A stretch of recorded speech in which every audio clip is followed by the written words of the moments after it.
दोस्तों उत्तराखंड लोक सेवा आयोग यानी यूकेपीएससी की ओर से यहाँ पे एक लेटेस्ट विज्ञप्ति जारी कर दी गई है आज। ये विज्ञप्ति है राज्य सिविल सेवा के अंतर्गत, जिसमें टोटल 190 पदों पर भर्ती जारी की गई है, जिसमें आपके नायब तहसीलदार हो गया, आबकारी निरीक्षक हो गया, टैक्स इंस्पेक्टर हो गया और ऐसी बहुत सारे अन्य पदों पर यह विज्ञप्ति जारी की गई है। तो पूरी डिटेल्स जानेंगे हम इस वीडियो में कि यहाँ पे शैक्षिक अर्हता क्या क्या है, कौन कौन अभ्यर्थी इस फॉर्म को भर पाएंगे, कौन कौन अभ्यर्थी नहीं भर पाएंगे और साथ ही साथ सिलेबस, एग्जाम पैटर्न, ये सारी चीज़ें हम इसी वीडियो में यहाँ पे कवर करने वाले हैं। तो वीडियो को अंत तक आपको जरूर देखना है। यहाँ पे आप देख सकते हो विज्ञापन प्रकाशन की तिथि है 9 अगस्त 2021, यानी आज ये विज्ञापन जारी किया गया है और आज से ही आप ऑनलाइन आवेदन भी यहाँ पे कर सकते हो। ऑनलाइन आवेदन भरने की जो अंतिम तिथि है वो है 29 अगस्त। तो 29 अगस्त तक को आपको क्या करना है, ऑनलाइन आवेदन कर देना है और शुल्क जमा करने की जो अंतिम तिथि है वो भी 29 अगस्त तक ही रखी गई है। अब देखो यहाँ पे एक एक पोस्ट के बारे में जान लेते हैं कि प्रत्येक पोस्ट में कितने यहाँ पे पद हैं। तो टोटल यहाँ पे ये 190 पद हैं कुल संख्या, ठीक है। सम्मिलित राज्य अपर अधीनस्थ सेवा के अंतर्गत विभिन्न पद हेतु रिक्तियों की कुल संख्या है 190। यहाँ पे आप देख सकते हो प्रत्येक विभाग के बारे में और पद नाम यहाँ पे दिया गया है। तो राजस्व विभाग में यहाँ पे नायब तहसीलदार के 35 पद।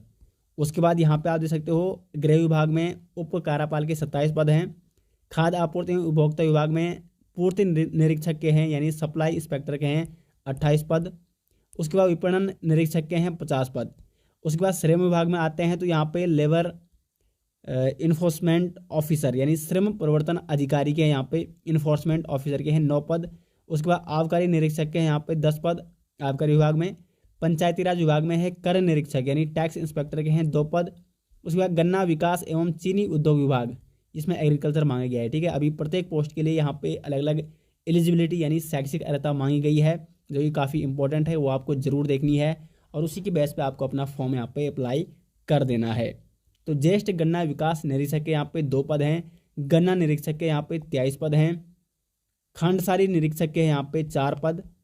तो टोटल हो जाते हैं 193 पद, ठीक है। तो यहाँ पे देखो इतने सारे क्या हैं पद हैं।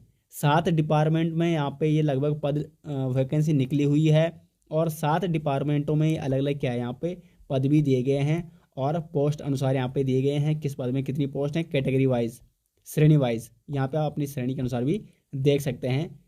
अब देखो यहाँ पे प्रत्येक पद की, जैसे मैं आपको बता चुका हूँ कि इसमें शैक्षिक अर्हता रखी गई है। देखो शैक्षिक अर्हता यानी जो एलिजिबिलिटी है ये अति आवश्यक है, मतलब ये तो होनी ही होनी चाहिए।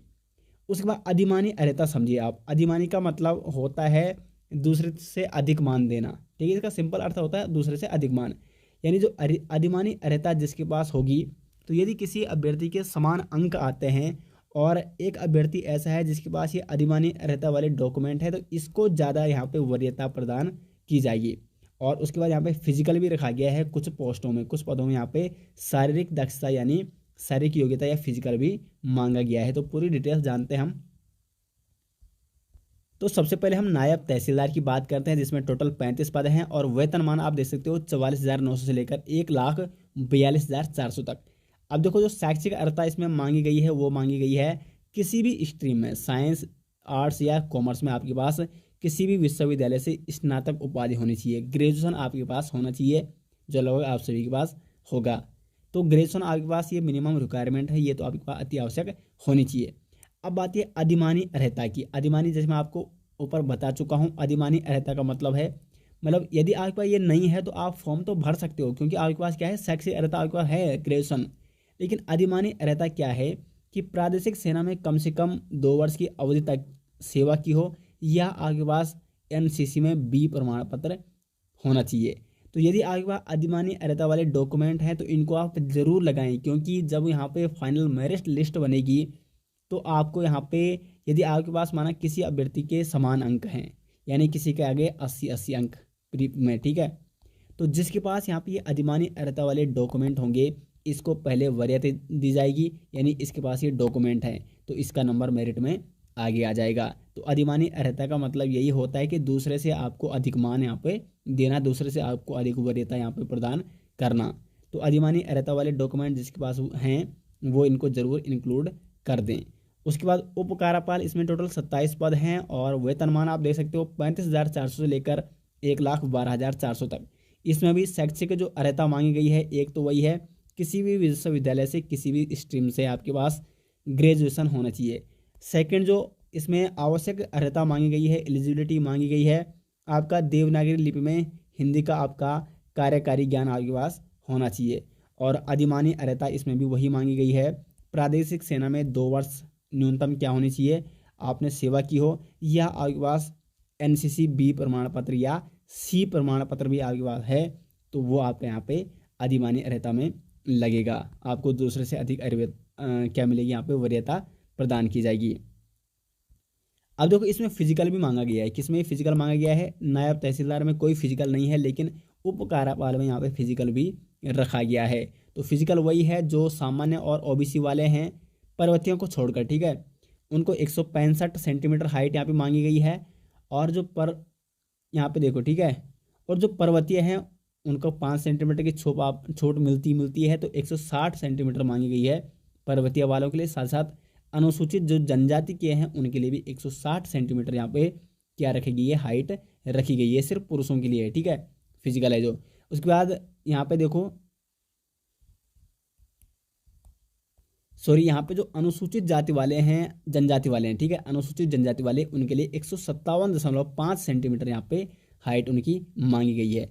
उसके बाद अगर हम चेस्ट की बात करें तो जो जनरल वाले हैं और ओबीसी वाले हैं और अनुसूचित जाति वाले हैं, उनके लिए जो चेस्ट मांगी गई है बिना फुलाई है 78.8 सेंटीमीटर और फुलाने पर है 83.8 सेंटीमीटर। जबकि जो पर्वतीय क्षेत्र और अनुसूचित जनजाति वाले हैं उनके लिए जो चेस्ट मांगी गई है बिना फुलाई है 76.3 सेंटीमीटर और फुलाने पर है 81.3 सेंटीमीटर। अगर हम महिलाओं की देखो, दृष्टि भी मांगी गई है, ठीक है, 6x6 की यहाँ पे दृष्टि होनी चाहिए। उसके बाद महिलाओं के लिए जो हाइट मांगी गई है वो मांगी गई है 152 सेंटीमीटर जनरल और ओबीसी और अनुसूचित जाति के लिए। जबकि जो पर्वतीय क्षेत्र और अनुसूचित जनजाति वाले हैं उनके लिए 5 सेंटीमीटर की छोटे हाइट में 147 सेंटीमीटर मांगी गई है। और वेट यानी वजन होना चाहिए महिलाओं का 45 किलोग्राम और दृष्टि होनी चाहिए 6x6 की। उसके बाद यहाँ पे जो पूर्ति निरीक्षक है इसमें कुल 28 पद हैं। इसमें भी वेतनमान 35,400 लेकर 1,12,400 है। और जो शैक्षिक अर्हता इसमें भी वही मांगी गई है, स्नातक की उपाधि होनी चाहिए, देवनागरी लिपि का अच्छा ज्ञान होना चाहिए और अधिमानी अर्हता में भी प्रादेशिक सेना में 2 साल की सेवा और एनसीसी बी प्रमाण पत्र या सी प्रमाण पत्र होना यदि आपके पास है तो अधिमानी अर्हता में वो उसको इंक्लूड ज़रूर कर लें। विपणन निरीक्षक टोटल 50 पद हैं और इसमें वेतनमान है 35,400 लेकर 1,12,400। इसमें भी शैक्षिक अर्हता वही मांगी गई है, स्नातक यानी ग्रेजुएशन और हिंदी का अच्छा ज्ञान होना चाहिए, कार्यकारी ज्ञान। और अधिमानी अर्हता में जो ऊपर सभी में मांगी गई है इसमें भी वही मांगी गई है। उसके बाद श्रम परिवर्तन अधिकारी जिसमें टोटल 9 पद हैं, वेतनमान है 35,400 लेकर 1,12,400 तक।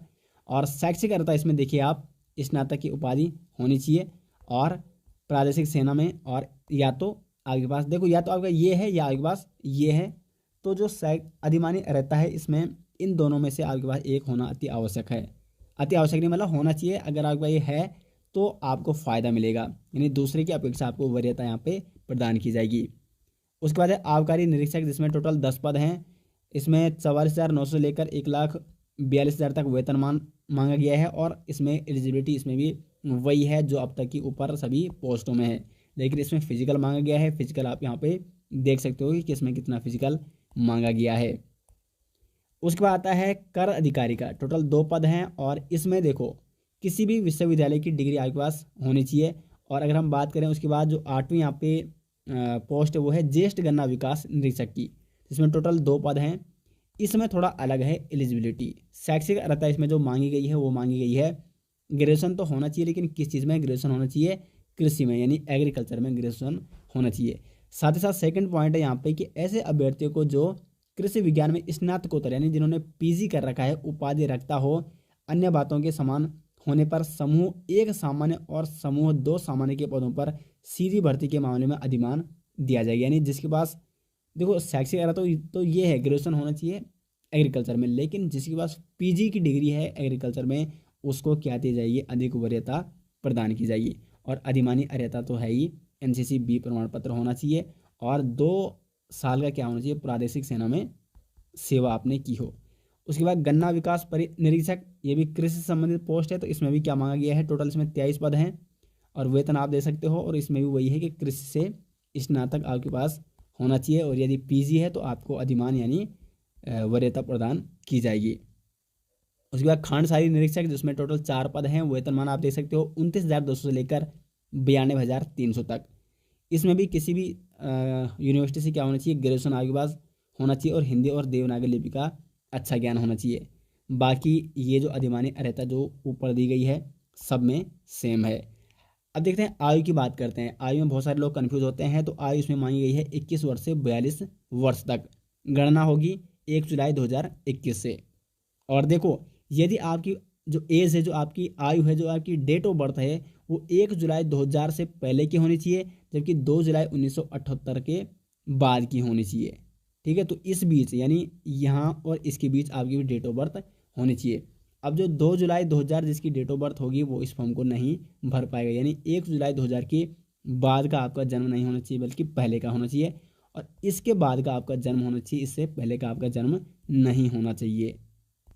उसके बाद शुल्क की अगर बात करें तो जो जनरल वाले हैं उनको यहाँ पे टोटल 176 रुपये शुल्क पड़ेगा, और EWS वालों के लिए भी 176 है शुल्क, OBC वालों के लिए भी 176 है, SC वालों के लिए है 86 रुपये, ST वालों के लिए है 86 रुपये, और जो पूर्व सैनिक अभ्यर्थी उनको भी 176 पड़ेगा। जबकि जो उत्तराखंड राज्य में संचालित स्वैच्छिक राजकीय गृहों में जो निवासरत जो अनाथ बच्चे हैं उनको यहाँ पे कोई भी शुल्क नहीं देना होगा इस फॉर्म को भरने के लिए, और जो यहाँ पे दिव्यांग है उनको 26 रुपये यहाँ पे शुल्क देना होगा। अब देखो बात करते हैं यहाँ पे एग्ज़ाम पैटर्न की। ठीक है, एग्ज़ाम कैसे कैसे होगा और सिलेबस क्या क्या होगा। तो सबसे पहले ये सिविल सेवा का एग्ज़ाम है, तो इसमें 2 एग्ज़ाम होंगे, प्री और मेंस, और एक होगा इंटरव्यू। तो सबसे पहले प्री होगा, और प्री को मैं आपको समझा देता हूँ कि प्री होगा ऑब्जेक्टिव टाइप, यहाँ पे क्वेश्चन होंगे, 150 नंबरों का एग्ज़ाम होगा। लेकिन जो प्री होगा उसके मार्क्स आपके मेंस में नहीं जुड़ेंगे। जो प्री होगा उसकी फिर जो उसमें निकलेंगे मेरिट लगेगी, वो फिर मेंस एग्ज़ाम देंगे। तो जब मेंस एग्ज़ाम देंगे तो जो फाइनल मेरिट बनेगी वो बनेगी मेंस एग्ज़ाम, जो आपका लिखित एग्ज़ाम होगा, साथ साथ जो आपका साक्षात्कार यानी इंटरव्यू होगा, उस पर आपकी फाइनल मेरिट यहाँ पे बनाई जाएगी। तो देख सकते हो आप यहाँ पे मुख्य परीक्षा एक होगी प्रारंभिक परीक्षा। ठीक है, केवल एक प्रश्न पत्र, सामान्य अध्ययन और सामान्य बुद्धि परीक्षण का। और जो मेंस एग्जाम यानी मुख्य परीक्षा होगी उसमें लिखित परीक्षा होगा, विषय परक होगा, और एक होगा व्यक्तिगत परीक्षा यानी इसमें इंटरव्यू आपका पूछा जाएगा, इंटरव्यू। ठीक है, इंटरव्यू लिया जाएगा आपका। तो जो प्री एग्ज़ाम होगा 150 अंकों का होगा और 2 घंटे का उसमें समय होगा, टोटल 150 प्रश्न उसमें रखे जाएंगे। सिलेबस अभी आपको दिया जाएगा, आगे बताया जाएगा आगे। उसके बाद जो मेंस एग्ज़ाम है उसमें लिखित परीक्षा होगी विषय परक। तो इसमें 2 प्रश्न पत्र होंगे, एक सामान्य अध्ययन का होगा जिसमें टोटल 200 अंकों का एग्ज़ाम होगा, समय 3 घंटे का होगा और प्रश्नों की संख्या होगी 20। और जो सेकंड प्रश्न पत्र होगा वो होगा निबंध और आलेखन। ठीक है, ये विषय परक एग्ज़ाम है, 200 अंकों का होगा, 3 घंटे का समय होगा और 5 क्वेश्चन इसमें आपसे पूछे जाएंगे। तो देखो 200 200 400 अंकों का हो गया आपका, क्या हो गया, मेंस का लिखित पेपर, और एक होगा साक्षात्कार यानी इंटरव्यू 50 अंकों का। तो जो फाइनल मेरिट लगेगी वो बनेगी 450 अंकों के बेस पर। अब देखो यहाँ पे सिलेबस भी दिया गया है, यहाँ पे सामान्य अध्ययन एवं सामान्य बुद्धि परीक्षण, ये जो ऑब्जेक्टिव क्वेश्चन पेपर होगा प्री का 150 अंकों का, यहाँ पे देखो सिलेबस आप यहाँ पे देख सकते हो। ये आपको डायरेक्ट PDF में आपको दे दूंगा, वीडियो के डिस्क्रिप्शन में आपको दिया जाएगा टेलीग्राम का लिंक, वहाँ पे आपको ये PDF प्रदान की जाएगी, दे दी जाएगी। वहाँ पे आप अच्छे से इस PDF को एक बार अच्छे से रीड जरूर कर लें। इसमें पूरा सिलेबस आप देख सकते हो, प्री का, मेंस का। देखो ये प्री का है और ये आपका, ये तो अंग्रेजी में भी यहाँ पे सिलेबस दिया गया है। ठीक है, और ये आपका मेंस का है। ठीक है, मुख्य लिखित परीक्षा का ये सिलेबस है जिसमें 2 प्रश्न पत्र, ये सामान्य अध्ययन का है और नीचे आप देख सकते हो पूरा सिलेबस। तो मैं इसका PDF आपको दे दूंगा डायरेक्ट टेलीग्राम में, वहाँ से आप अच्छे से इस सिलेबस को रीड ज़रूर कर लें और पूरी आप PDF अच्छे से देख लें कि कौन सी पोस्ट के लिए आप एलिजिबल हैं। जिस पोस्ट के लिए आप एलिजिबल हैं उस पोस्ट के लिए आप यहाँ पे फॉर्म अप्लाई कर सकते हैं।